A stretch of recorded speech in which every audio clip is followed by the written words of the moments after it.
Twelfth class बेटा, हम 6 chapter के क्वेश्चन आंसर्स डिस्कस कर रहे हैं। First question, name the principal deity followed at Puri. हाँ जी, यस बेटा, जगन्नाथ, शाबाश। Name the sources that describe textual traditions. Yes Priyanka,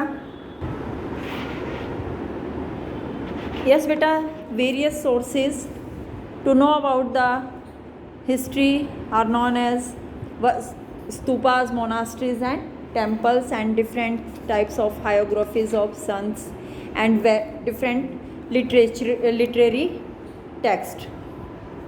Next, which are the major deities visualized in a variety of forms? Yes beta, Vishnu, Shiva and different goddesses. हाँ जी बेटा, what are the two processes suggested by the historians to understand integration of cults? Yes, Tanu.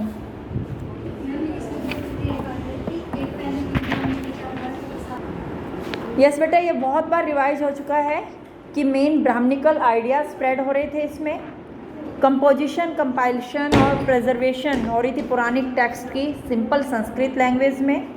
इसके अलावा जो Brahmins हैं उनकी ideology change हो रही थी।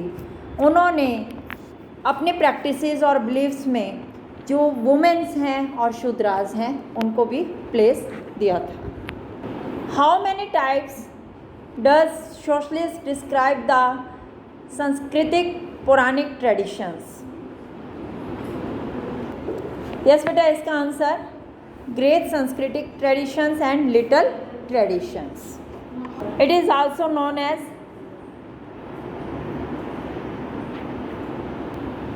इसे बेटा हम महान और लघु परंपरा भी कह सकते हैं।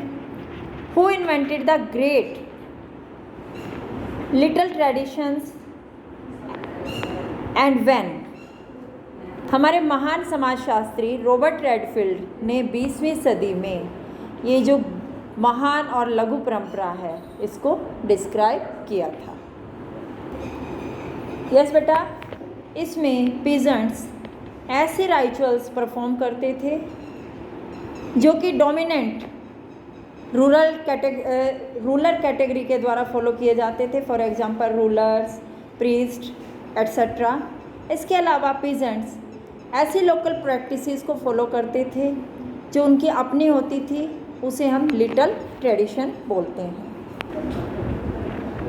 यस बेटा, हमारी विभिन्न जो देवियां हैं वो विभिन्न स्थानों पर विभिन्न नामों से पुकारी जाती थी। कहीं पर विष्णु की पत्नी लक्ष्मी मानी जा रही हैं और शिव की पत्नी पार्वती, जो कि देवी के विभिन्न रूप हैं। इसके बाद आप डिफाइन करेंगे तांत्रिक पत्ति क्या है। बेटा, तांत्रिक पत्ति में विभिन्न प्रकार की जो देवी की पूजा प्रणाली है उसको अपनाया जा रहा है। ये उपमहाद्वीप के बहुत सारे हिस्सों में अपनाई जा रही थी और इसमें मुख्य रूप से सभी जातियों के लोग इसको मान सकते थे और स्त्री और पुरुष दोनों इसमें शामिल होते थे। इसी में बेटा वैदिक परंपरा से संबंधित जो देवता हैं अग्नि, इंद्र और सोम भी हमें दिखाई देते हैं। और हिंदू धर्म में मेन शिव, विष्णु और विभिन्न देवियों को माना जाता था। इसके अलावा विभिन्न परंपराएं जिसमें बुद्धिज़्म, जैनिज़्म है, वो किसी भी मुख्य धार्मिक चिन्ह में विश्वास नहीं रख रही थी। उनकी अपनी अलग आस्थाएं थी और इन्हीं आस्थाओं के तहत इनमें आपस में कन्फ्लिक्ट्स भी शो होते थे। भेद और संघर्ष की स्थिति उत्पन्न हो जाती थी और वो भेद और संघर्ष की स्थिति अपने आप को ऊपर दिखाने के लिए विभिन्न जो धर्मों से संबंधित या विभिन्न समुदायों से संबंधित लोग दर्शाते रहते थे। ठीक है, तो बेटा इसमें what do you know about bhakti? इसमें बेटा worship of deities within temple to extract adoration where devotees attained a trance-like state. The singing and chanting of devotional composition was often a part of such modes of worship. तो गा करके भजन या उच्चारण करके उसकी भक्ति में तल्लीन हो जाना, अपने इष्ट देव की आराधना में उपासक का पूरी तरह से लग जाना भक्ति कहा जाता है। तो बेटा भक्ति जो ट्रेडिशंस हैं उसको हमारे हिस्टोरियंस ने 2 टाइप्स में क्लासिफाई किया है, निर्गुण एंड सगुण। सगुण में एन इमेज जो है was worshipped by the priest, भगवान के जो है पूजा की जा रही है भक्तों के द्वारा, लेकिन निर्गुण में उसकी मूर्ति की पूजा नहीं है, उसकी कोई भी फॉर्म नहीं।